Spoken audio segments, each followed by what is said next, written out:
नमस्कार, हमारे दर्शकों का बहुत बहुत स्वागत है। आज हम बात करने जा रहे हैं सीएम चेहरे को लेकर। सीएम चेहरे का कौन किसका होगा फेस, ये इस पर आज हम इस चर्चा करेंगे। तो हमारे साथ भी हमारे दोस्त समझे या एक समाज सेवी समझे जो बगरू विधानसभा क्षेत्र से और भी अन्य कोई लोग आए हुए हैं, तो उनसे सबसे सीएम फेस को लेकर अपन बात करेंगे। पर इससे पहले हमें एक बात हमें जरूर करनी चाहिए कि जब कल मतदान हुआ तो उसमें जब काउंटिंग हुई तो हमें पता चला कि इस पर इतने नए चेहरे आए हैं, वो अलग तरीके की राजनीति देखने को मिली है। जैसे अपन हम बात करें तो जैसे अपन जयपुर की बात कर रहे हैं, अभी जयपुर में तो एक हवा महल विधानसभा क्षेत्र ऐसा है कि वो बिल्कुल एक संत थे, और संत होने के बावजूद भी अगर वो राजनीति में उनकी फर्स्ट पर एंट्री हुई और एंट्री होने के बाद में जब उनकी जीत हुई तो उसको लेकर भी एक बहुत बड़ा संशय है। चीज को मुझे ये समझ में नहीं आया कि इस पर बीजेपी भारतीय जनता पार्टी की क्या मानसिकता रही है कि जो संतों को उतारने की और जो एमपी जो सांसद थे, सांसदों को विधायक के लिए उतारना और फिर वो जीत के आ रहे हैं, तो इसके पीछे बहुत बड़ी बात है। और इस बात को लेकर मैं एक बात और जरूर कहना चाहूंगा कि जो कांग्रेस के बड़े लीडर है, जो बड़े दिग्गज नेता थे, जो मिनिस्टर वगैरह थे, तो दो चार 5 बार विधायक रह चुके थे, उसके बाद वो इस पर वो हारे, और वो हारे भी इतने मतों से है जिसकी अपन कल्पना भी नहीं कर सकते। और बालकनाथ जी का तो जो अपने तिजारा विधानसभा क्षेत्र से है बालकनाथ जी, तो बालकनाथ जी का भी ऐसा सीन देखने को, वो एक संत थे, एमपी थे, सांसद थे, फिर उसके बाद में उनको तिजारा विधानसभा क्षेत्र से उतारा है। तो इसको देखकर एक ऐसा एक विचार जो ख्याल आना चाहिए, जो जनता के मन में भी ख्याल चल रहा है, मीडिया वक्ताओं प्रवक्ताओं के मन में भी ये ख्याल चल रहा है कि हो सकता है कि बालकनाथ सीएम हो सकते हैं। अच्छा, लोगों का देखना है कि ये दूसरे योगी के रूप में इस बालकनाथ को देखा जा रहा है। जब इलेक्शन का रिजल्ट आया, रिजल्ट आने के बाद में कुछ नेताओं की दौड़ रही, जयपुर से दिल्ली जा रहे हैं, दिल्ली से जयपुर आ रहे हैं। इसमें कल बालकनाथ जी को भी वहां बुला लिया गया था दिल्ली, और इधर से जो दिया कुमारी है, जो विधाननगर विधानसभा क्षेत्र, जो इसने 71,000 के समथिंग कुछ वोटों से इनकी जीत हुई है। ये भी बहुत बड़ी बात है। दिया कुमारी सांसद होने के बाद विधाननगर से उतारा है, जबकि वहां के जनसेवक जो सीताराम जी अग्रवाल थे, बहुत ही उन्होंने जनता की ऐसी सेवा की है। फिर भी अगर उसके बाद मुझे ऐसा लग रहा है कि इस पर काम के आधार पे तो मुझे नहीं लगता कि कोई विधायक जीत गया है। हो सकता है कि कोई तानाशाही की वजह से या अपनी राजनीति की वजह से या जातिवाद की वजह से जीत गया है। तो मुझे तो दिया कुमारी का अगर एक बार उदाहरण देखा जाए तो मुझे ये भी हो रहा है कि या तो ऊपर के प्रेशर से आरएसएस का स्ट्रॉन्ग होना विधाननगर विधानसभा क्षेत्र में, और समाज मतलब राजपूत समाज जातिवाद की वजह से अग्रवाल समाज, सीताराम जी अग्रवाल थे कांग्रेस प्रत्याशी, वो पहले भी थे और इस पर भी कांग्रेस प्रत्याशी रहे हैं। 73,000 वोटों से हारना ये बहुत बड़ी बात है। इस बात को लेकर मुझे ऐसा फील हो रहा है कि जितना भी राजस्थान में इलेक्शन में शायद 200 विधानसभा क्षेत्र में एक विधाननगर ऐसी विधानसभा क्षेत्र थी जिसमें हारा हुआ कैंडिडेट सीताराम जी अग्रवाल हारे हुए थे, वो पिछली बार नहीं जीत पाए थे। फिर भी उसके बाद में उन्होंने जो वादे किए थे उससे कई गुना ज्यादा काम करके दिखाया। फिर अभी लास्ट में जब रिजल्ट आया तो पता चला कि सीताराम जी का तो वहाँ है ही नहीं, क्योंकि वो 71,000 वोटों से हारना ये बहुत बड़ी बात है। और अब भी अपन को एक चीज और देखने को मिलेगी, ये कांग्रेस की हार होने का भी एक बहुत बड़ा रीजन है। कांग्रेस हारने का मतलब हो सकता है कि गहलोत जी की तानाशाही की वजह से, गहलोत जी के जो जितने कैंडिडेट थे उनको ज्यादा सीटें मिलने की वजह से, टिकट मिलने की वजह से हो सकता है, या और कारण। जबकि हमारा जो आंकलन ये कहता है कि आज से लगभग 2 साल पहले से पायलट और सीएम गहलोत के बीच में एक खींचातान हुई। जो खींचातान का मेन मुद्दा था वो ये था कि भारतीय जनता पार्टी जब 2013 में भारतीय जनता पार्टी जीत के आई थी, तो उस समय भारतीय जनता पार्टी में कम से कम भी यहाँ वसुंधरा राजे सीएम थी, तो बहुत भ्रष्टाचार किया था इन लोगों ने। और उस भ्रष्टाचार को लेकर पायलट ने गहलोत से कहा कि भाई इन्होंने अगर जो भ्रष्टाचार किया तो इस पर कार्रवाई क्यों नहीं करते। इस बात को लेकर इनके बहुत बड़ा मतभेद हुआ था। मतभेद होने की सरकार गिरने की भी बात आ गई थी। पायलट जी यहाँ अपने विधायक लेके, अपने ग्रुप के विधायकों को लेके वो यहाँ से हरियाणा चले गए थे, दिल्ली चले गए थे। फिर भी उसके बाद में कुछ नहीं हुआ। कैसे? क्योंकि इसका रीजन ये था कि सीएम ने उसका सपोर्ट किया। वसुंधरा राजे जो सीएम थी, तो उसने पूर्व सीएम थी, उसने इनका गहलोत जी का सपोर्ट किया। फिर उसके बाद में जब आला कमान कांग्रेस की ने डिसीजन लिया कि इनको पायलट और गहलोत को बुला के ये कहा कि आप ना गहलोत साहब जो जितने भी मुद्दे हैं वसुंधरा जी के, तो उनके मुकदमों पे कार्रवाई करो, और कार्रवाई करके इन पे कार्रवाई करोगे तो हो सकता है कि अपने कांग्रेस की सरकार वहां राजस्थान में आ सकती है।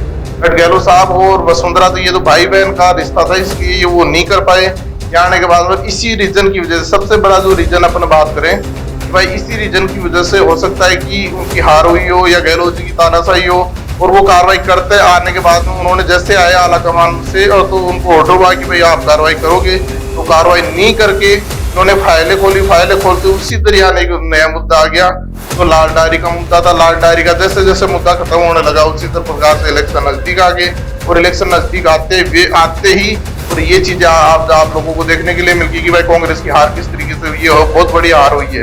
और मैं तो कह रहा हूँ कि राज ही पलटा है, और जो चीज रीत चली आई है ना कि एक बार कांग्रेस एक बार बीजेपी, तो ये तो राजस्थान में ऐसा चीज ये दोबारा वही देखने के लिए मिली। सिर्फ राज चेंज हुआ है, और जो रिवाज होना चाहिए था ना वो चेंज नहीं हुआ। और मुझे नहीं लगता कि इस पर वसुंधरा सीएम बन पाएगी। इस वसुंधरा कल भी जैसे भी इलेक्शन की गणना हुई, गणना होने के बाद में सबसे पहले दिया कुमारी को वहां दिल्ली बुलाया गया, गजेंद्र सिंह शेखावत को दिल्ली बुला लिया गया, बालकनाथ जी को दिल्ली बुला लिया गया।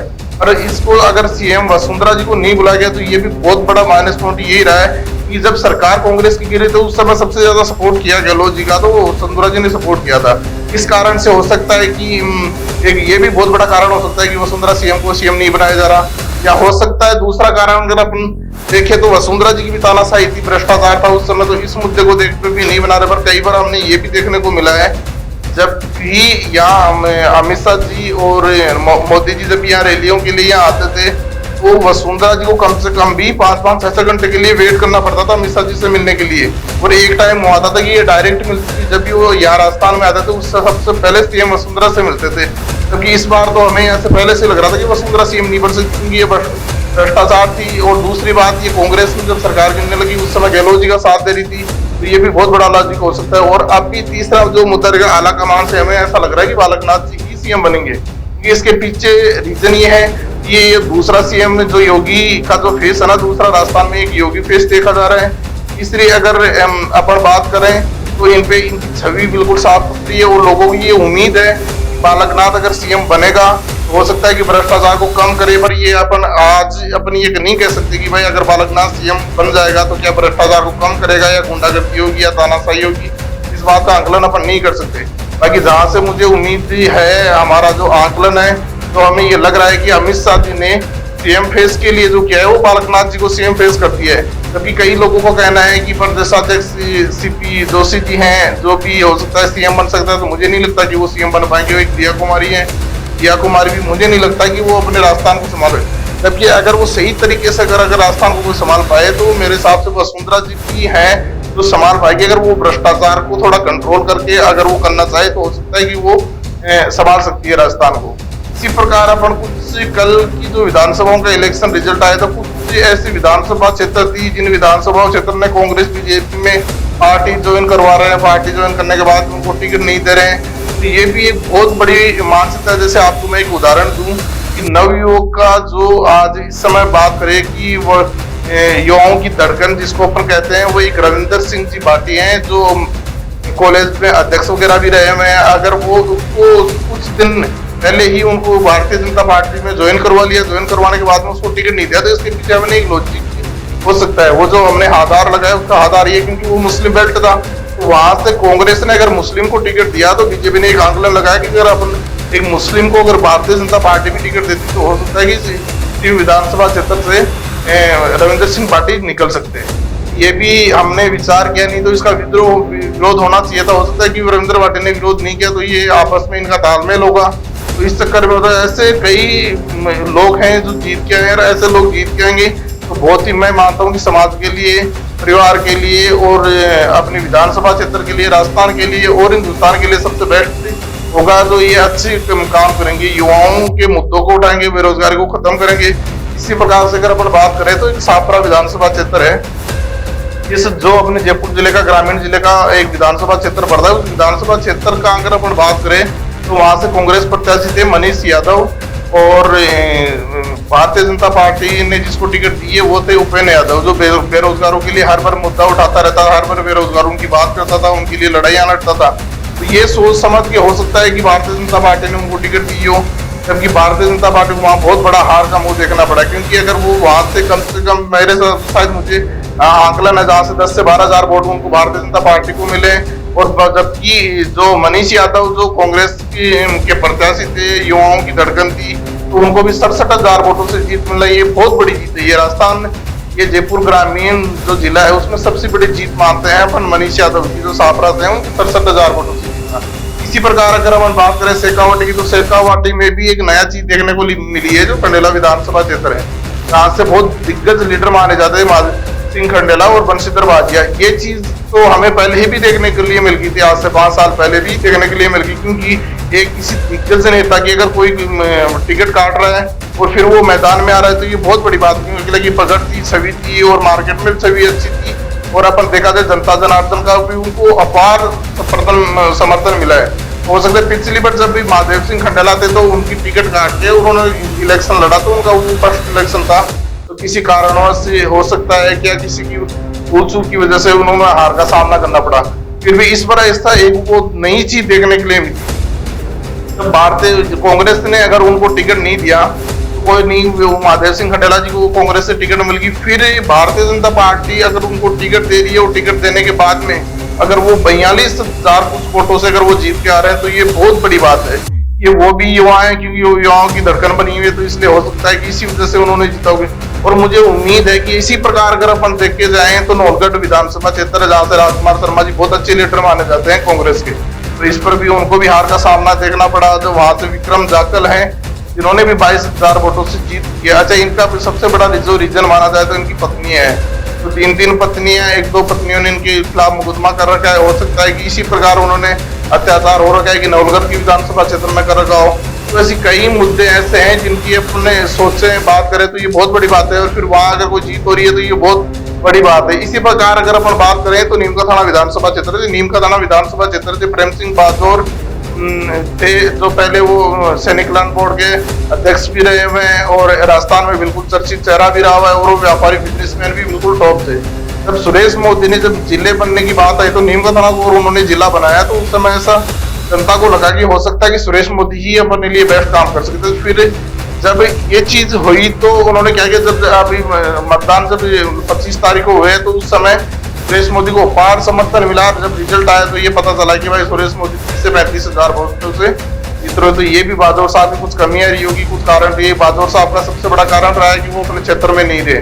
जब इलेक्शन लड़ने के बाद में वो चले जाते हैं, फिर वो नहीं आते। अब उनको आना चाहिए था तो वो 2-4 महीने के लिए आते हैं, बाकी नहीं आते। तो ये भी उनका एक हार का बहुत बड़ा कारण हो सकता है। इसी प्रकार अगर अपन एक तारानगर सीट से बात करें तो तारानगर सीट से जो दिग्गज नेता था भारतीय जनता पार्टी का, मोदी जी ने भी वहां उनके लिए रैलियां की, सारी चीजें की।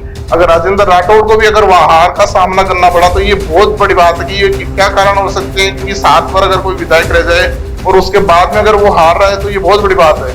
और राजेंद्र राठौड़ को हराना कोई छोटी मोटी बात नहीं है, क्योंकि वहां मोदी जी ने भी रैलियां की है, सब चीजें हुई है। फिर भी अगर वो हारे हैं तो ये उनकी तानाशाही रही है, इस वजह से आ रहे हैं, या वो अपने आप को सीएम मानते थे। तो ये सीएम की जो लालसा उनको अपनी विधायकी से भी खो चुकी। उसी प्रकार अगर अपन देखे जाए तो ये जो वसुंधरा राजे के जो बिल्कुल क्लोज और नजदीकी माने जाते हैं, जिनको वो अपना भाई मानती है, यूनिस खान, जिनको भारतीय जनता पार्टी ने टिकट नहीं, जब से पहले तो इससे पहले जब इलेक्शन हुए थे तो उस समय क्या हुआ था कि जब 2018 में टोंक से पायलट के सामने उनको टिकट दे दी, डिडवाना से नहीं देखे और पायलट के सामने से टिकट दी, तो उन्होंने 50,000 के समथिंग कुछ वोटों से वो हार गए थे। इस पर भी भारतीय जनता पार्टी ने वो डिडवाना से टिकट मांग रहे थे, उनको नहीं दी, तो उन्होंने अब खुद ने निर्दलीय अगर खड़े होकर वो इलेक्शन लड़ रहे हैं, कुछ मेरे सब 10,000 वोटों के समथिंग वो वहां से उन्होंने जीत हासिल की। तो ऐसे कई विधानसभा क्षेत्र हैं जिनका अपन आंकलन ही नहीं लगा सकते, कौन सी घटना किस तरीके की हो रही है। जैसे राजेंद्र दबंग जो नेता रहे,